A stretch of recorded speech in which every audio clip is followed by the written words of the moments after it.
Nagkaroon ng makabuluhang pagpupulong si kalihim ng Department of Migrant Workers, Secretary Hans Leo Kakdak at Admin Patricia Yvonne Kauna ng Overseas Workers Welfare Administration kasamang Embassy of the Philippines sa Kuwait at mga leader ng Filipino community dito sa Kuwait. Tinalakay ang nasabing meeting ang mga programa at serbisyong nakalaan para sa ating mga OFW, kabilang dito ang welfare assistance, workers protection at iba't ibang hakbang upang mapalakas ang suporta sa mga Pilipinong nagtatrabaho sa ibang bansa. Nagbigay ng pagkakataon ng mga opisyal upang mapakinggan ang hinaing, suhestyon at karanasan ng ating mga kababayan dito sa Kuwait bilang bahagi ng patuloy na pagpapabuti ng serbisyo para sa mga migranting manggagawang Pilipino. Yeah, yung mission of course is, as the sign says, it's a meeting with the Filipino community. Makadaupalad ang ating mga mahal na mga OFWs at lalo na sa panahon na itong mga huling 3 buwan na ng krisis. And of course, pakikiisa rin natin sa mga pinagdaanan ng ating mga kababayan. Pasasalamat natin sa protection na naibigay ng State of Kuwait sa kanila. At sabay nito, napakinggan din natin yung mga hinaing nila, nais nilang idulog sa atin ng mga isa sa ayos natin at kailangan pa nating paigtingin. So, napakinggan naman natin at natugunan yung iba at nangako naman tayong gagawa ng paraan yung iba. Bilang paglilingkod at pagbibigay ng mga programa na talagang makaka-apekto sa pang-araw-araw nilang pamumuhay. So, isang pinakapunong ehemplo niyan, yung Servisyo Caravan na dumaan dito noong Disyembre at patuloy natin isasagawa sa pangalawang kalahati ng taon na ito. At patuloy pa rin ang ating pagkakaroon ng serbisyo nitong itong mga huling linggo, yung on-site financial assistance, basic needs assistance, repatriation, reintegration assistance para sa kanila.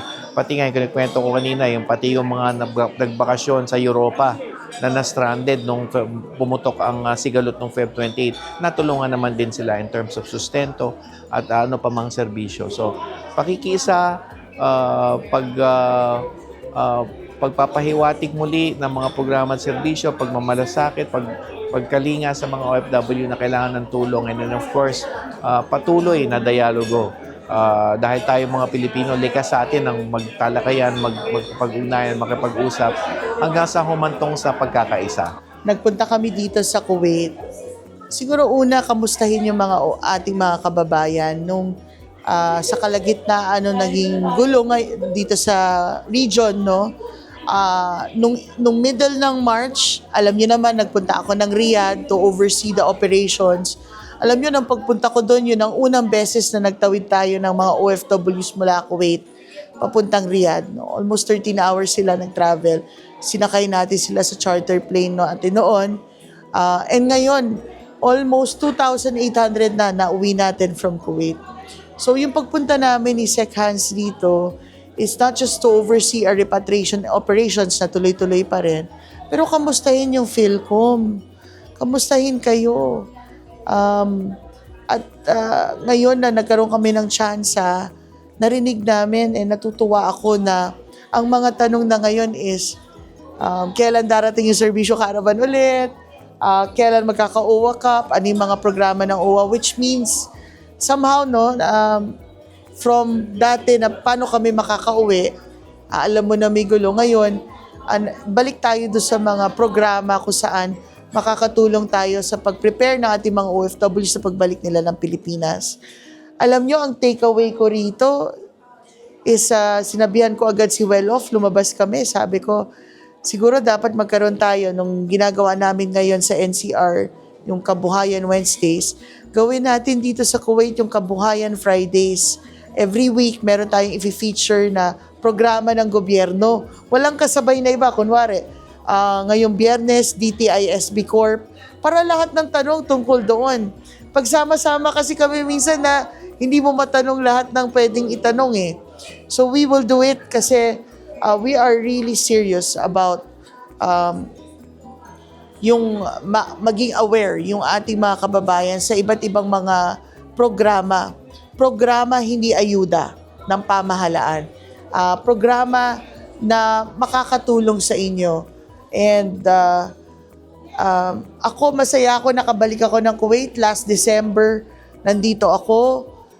April nga dapat nandito kami for the OWA Cup. So, praying ako na continue na yung peace dito, pacify na dito sa region para second half of the year, masama natin ang request nila, isama ulit ang LTO, isama ang PRC, isama rin ang civil service, no? CSC. Susulatan natin sila and hopefully, no, mapapagbigyan nila tayo. Sa mga kababayan natin na kinailangang umuwi, na apektuhan yung trabaho dahil sa naging gulo ngayon, ang mensahe po ng OWA kasama ng buong pamahalaan under the directive of our President is that tutulong po kami, nandito po kami, halos 10,000 na po ang natulungan nating makauwi and continuous po yung mga programa natin. And we're praying po na sana tuloy-tuloy na walang gulo.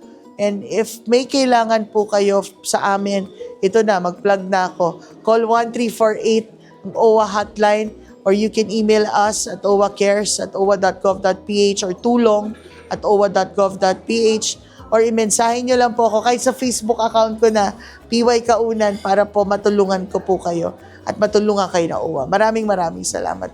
Bilang representante ng Philcom dito sa Kuwait, ang take away ko sa nakaraang sa meeting na to is that nailatag ng ating Secretary Hans at ni Admin PY yung mga benepisyo na pwede pa nating ma-avail with regard sa benefits sa mga OFW. Isa sa pinaka-main takeaway is that yung reintegration program na ino-offer ng ating gobyerno sa pamamagitan ng DMW at ng partnership nila sa DTI. Kaming mga leaders ng organization ay magtatayo ng grupo sa lahat ng mga interesado na magnegosyo sa Pilipinas at kung sinong may mga existing business sa Pilipinas upang ma-avail natin ang mga financial institution na ino-offer ng ating gobyerno para matulungan tayo para magkaroon ng sariling negosyo sa Pilipinas. Kaya kung kayo po ay interesado na magkaroon ng negosyo sa Pilipinas through DMW, sa tulong po nila, makipag-ugnayan po kayo sa ating DMW. By next month ata po, magkakaroon po tayo ng negosyo caravan. So, kontakin niyo lang po sila kung paano kayo makipag-participate. Salamat po. Ngayong araw na to, yung meeting is very productive. It's because nalaman natin yung mga services ng embassy, hindi lang yung mga consular services, pati yung mga ino-offer ng DMW, ng OWA, at saka yung mga concerns ng mga OFW dito sa Kuwait. At least natake lahat ang nasagot ng ating mga bisita dito sa Kuwait ngayon. Patuloy ang pagkikipag-ugnayan ng pamahalaan sa Filipino community upang mapalapit ang serbisyo at masiguro ang kapakanan ng bawat OFW.